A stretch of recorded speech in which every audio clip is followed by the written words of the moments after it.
बच्चों, आज हम परिमेय संख्याओं के बारे में पढ़ेंगे। परिमेय संख्याओं के बारे में पढ़ने से पहले अपन ने जो पिछली कक्षा में संख्याओं के बारे में पढ़ा था उनकी जानकारी कर लेते हैं। पिछली कक्षा में हमने प्राकृत संख्याओं के बारे में पढ़ा था। क्या पढ़ा था कि प्राकृत संख्याएं एक से प्रारंभ होकर के अनंत तक होती है और प्राकृत संख्याओं को नेचुरल नंबर बोलते हैं। इसलिए प्राकृत संख्याओं के समुच्चय को हम कैपिटल N से प्रदर्शित करते हैं। N बराबर मतलब नेचुरल नंबर मतलब प्राकृत संख्याएं बराबर 1 2 3 एंड सो। प्राकृत संख्याओं के बाद में अपन ने पढ़ा था पूर्ण संख्याएं। किसे कहते हैं पूर्ण संख्याएं या पूर्ण संख्याओं के बारे में क्या पढ़ा था? अपन ने पढ़ा था कि पूर्ण संख्याएं 0 से प्रारंभ होकर अनंत तक होती है। पूर्ण संख्याओं के समुच्चय को अपन W से प्रदर्शित करते हैं क्योंकि इन्हें अंग्रेजी में होल नंबर बोलते हैं। तो पूर्ण संख्याओं का समुच्चय हो गया 0 1 2 3 एंड सो। अपन ने ये भी पढ़ा था या यहाँ पर आपको दिखाई दे रहा है कि भाई जो प्राकृत संख्याएं हैं वो 1 से प्रारंभ होकर अनंत तक होती हैं। तो यहाँ भी देखो 1 से ही सारी संख्याएं आ रही है। इस आधार पर अपन कह सकते हैं कि सभी प्राकृत संख्याएं पूर्ण संख्या भी हैं। लेकिन सभी पूर्ण संख्याएं प्राकृत संख्याएं नहीं है क्योंकि प्राकृत संख्याएं तो 1 से प्रारंभ होती है जबकि पूर्ण संख्याएं कहां से प्रारंभ होती है? 0 से। इसका मतलब सभी प्राकृत संख्याएं पूर्ण संख्या भी है लेकिन सभी पूर्ण संख्याएं प्राकृत संख्याएं नहीं है। इसके बाद अपन ने पढ़ा था पूर्णांकों के बारे में। पूर्णांकों के बारे में अपन ने क्या पढ़ा था कि भाई पूर्ण संख्याओं में ऋण संख्याओं को मतलब नेगेटिव नंबर को सम्मिलित कर लिया जाए तो उन्हें हम पूर्णांक कहते हैं। पूर्ण संख्याएं 0 1 2 3 ये पूर्ण संख्याएं थी। इसमें अपन ने सम्मिलित कर लिया -1 -2 -3 तो ये सारे के सारे क्या बन गए? पूर्णांक बन गए। अब इस पूर्णांकों के समुच्चय को अपन ने किससे प्रदर्शित किया है? I से। I से क्यों किया है? क्योंकि पूर्णांकों को अपन क्या बोलते हैं? इंटीजर्स बोलते हैं। इसलिए इसको I के द्वारा प्रदर्शित करते हैं। अब हम पढ़ते हैं परिमेय संख्याओं के बारे में। तो सबसे पहले हम परिमेय संख्याओं की डेफिनेशन लिख लेते हैं कि भाई परिमेय संख्या किसे कहते हैं। तो देखिए वह संख्याएं जिन्हें P बटा Q के रूप में व्यक्त किया जा सकता है जहां P और Q, अब देखिए P बटा Q का मतलब P और Q क्या है? ये दोनों पूर्णांक है लेकिन Q बराबर 0 नहीं होना चाहिए। Q बराबर 0 नहीं होना चाहिए इसका मतलब ये हुआ कि किसी भी परिमेय संख्या का हर 0 नहीं होना चाहिए। उन संख्याओं को अपन क्या बोलते हैं? परिमेय संख्याएं बोलते हैं। जैसे 3 बटा 7 ये P 3 है 7 Q 7 है तो 3 बटा 7 क्या हो गई? ये दोनों पूर्णांक है, ये भी परिमेय संख्या है। ये पूर्णांक ये भी परिमेय संख्या है। अब यहाँ पर देखिए 4 लिखा है। इस 4 को अपन लिख सकते हैं 4 बटा 1। 4 को क्या लिख सकते हैं? 4 बटा 1। इसलिए P यहाँ 4 है और Q यहाँ पर 1 है तो ये भी एक क्या है? परिमेय संख्या है। ये 0 देखो हमने ये पढ़ा था कि Q बराबर 0 नहीं होना चाहिए मतलब हर उसका 0 नहीं होना चाहिए। तो ये जो 0 लिखा है इसका मतलब 0 बटा 1 है। इसमें अंश 0 है और हर 1 है तो ये भी एक परिमेय संख्या है। अब ये 0 बटा 6 ये भी एक परिमेय संख्या है। ठीक है ना? तो इस प्रकार सभी प्राकृत संख्याएं जो हमने पहले पढ़ा था सभी पूर्ण संख्याएं और सभी पूर्णांक ये क्या है? परिमेय संख्याएं भी है। अब समझ में आ गया आपको परिमेय संख्याएं किन्हें कहते हैं? वह संख्याएं जिन्हें हम P बटा Q के रूप में व्यक्त कर सकते हैं परिमेय संख्या कहलाती है जहां पर P और Q पूर्णांक है लेकिन Q बराबर 0 नहीं होना चाहिए। किसी भी परिमेय संख्या का हर 0 नहीं होता है क्योंकि 0 से भाग देना परिभाषित नहीं है। अब हम पढ़ते हैं परिमेय संख्याओं के गुणधर्म। तो पहला गुणधर्म है समवर्त गुणधर्म। देखिए ये समवर्त गुणधर्म क्या होता है? परिमेय संख्याओं पे जब हम संक्रिय करते हैं तो 4 प्रकार की संक्रिय होती है। एक योग, एक व्यवकलन मतलब घटाव, गुणा और भाग। अब अपन सबसे पहले ये योग के बारे में जांच करते हैं कि परिमेय संख्याएं योग के अंतर्गत समवर्त है या नहीं है। तो इस गुणधर्म की जांच करने के लिए हम कोई सी भी दो परिमेय संख्या ले लेते हैं, 2 या 3 या 4 चाहे लेते हैं। जैसे हमने यहाँ पर लिया 2/3 और 1/3। अब इनका अपन ने योग किया तो पहली परिमेय संख्या थी 2/3, योग के लिए प्लस का साइन लगा दिया। दूसरी परिमेय संख्या थी 1/3, इनका योग किया तो देखिए इनका हर 3 है इसका भी हर 3 है तो हम हरों का हमने एलसीएम लिया तो एलसीएम भी 3 आ गया।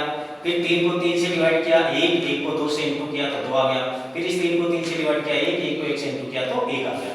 अब 2 + 1 बराबर कितना हो गया 3/3। अब 3 में 3 का भाग गया तो 1 बार। तो अब यहाँ पर देखिए ये जो 1 है ना, ये भी एक परिमेय संख्या है ना, एक परिमेय संख्या, क्योंकि 1 को हम लिख सकते हैं 1/1, तो ये भी एक परिमेय संख्या है। इसका मतलब कि जब हम परिमेय संख्याओं का योग करते हैं तो योगफल हमें सदैव एक परिमेय संख्या ही प्राप्त होता है। तो हम कह सकते हैं कि परिमेय संख्याएं योग के अंतर्गत समवर्त है, अर्थात परिमेय संख्याओं का योगफल सदैव एक परिमेय संख्या ही होता है। दूसरे समवर्त गुणधर्म में हम घटाव के अंतर्गत जांच करते हैं कि परिमेय संख्याएं घटाव के अंतर्गत समवर्त है या नहीं। तो अपन ने दो परिमेय संख्या ले ली, वही 1 2/3 और 1/3। अब हमने इनका अंतर ज्ञात किया तो 2/3 माइनस 1/3, एलसीएम लिया, एलसीएम का 3 आ गया, फिर 3 को 3 से डिवाइड किया, 1 को 2 से इंटू किया तो 2 आ गया, माइनस का साइन का माइनस लगा दिया, फिर 3 को 3 से डिवाइड किया, 1 को 1 से इंटू किया, 1 आ गया, बराबर ऊपर 2 - 1, 2 में से 1 घटाया तो 1 बच गया, नीचे 3 तो 1/3। तो यहाँ पर देखिए पहली परिमेय संख्या 2/3 थी, दूसरी परिमेय संख्या 1/3 थी। इन दोनों का जब हमने अंतर ज्ञात किया तो अंतर भी हमें एक परिमेय संख्या ही प्राप्त हुआ है। अतः परिमेय संख्याएं घटाव के अंतर्गत समवर्त हैं, अर्थात दो परिमेय संख्याओं का अंतर सदैव एक क्या होता है, परिमेय संख्या ही होता है। तीसरी संक्रिया हम लेते हैं गुणन, वही दो परिमेय संख्या ले लेते हैं अपन 2/3 और 1/3। इनका गुणा किया तो देखिए 2/3 इंटू 1/3। अब जब हम गुणा करते हैं तो आपको पता है कि ऊपर नीचे की कोई संख्या कटती है तो काट देते हैं, और नहीं कटती है तो ऊपर की संख्या को ऊपर से गुणा करके लिख देते हैं और नीचे की संख्या को नीचे से गुणा करके लिख देते हैं। तो देखिए अपन ने 2 को 1 से गुणा किया तो 2 एकम 2, 3 को 3 से गुणा किया तो 3 तिया 9। अब यहाँ पर देखिए ये जो हमें गुणनफल प्राप्त हुआ वो है 2/9, तो ये भी तो एक परिमेय संख्या है, p यहाँ 2 है और q यहाँ पर 9 है। इस प्रकार आप किन्हीं 2 या 3 या 4 या कितनी भी परिमेय संख्याओं का गुणा करेंगे तो गुणनफल आपको सदैव एक परिमेय संख्या ही प्राप्त होगा। अतः परिमेय संख्याएं गुणन के अंतर्गत भी क्या है, समवर्त।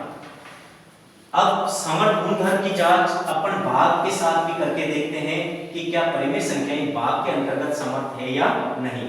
हमने दो परिमेय संख्या ले ली, वही 2/3 और 1/3। 2/3 में भाग देना है 1/3 का, तो पहली परिमेय संख्या 2/3, भाग के लिए हमने भाज्य का साइन लगा दिया। दूसरी परिमेय संख्या 1/3 है जिसका भाग देना है, बराबर। अब देखिए जब परिमेय संख्या में भाग देते हैं तो पहली परिमेय संख्या तो जैसे की जैसी रहेगी, इस भाग वाले साइन को हम क्या करेंगे, गुणा में चेंज करेंगे, और जब ये भाग का साइन गुणा में चेंज हो जाता है तो इसके बाद वाली परिमेय संख्या को हम उलट देते हैं, मतलब अंश को हर लिख देते हैं और हर को अंश लिख देते हैं।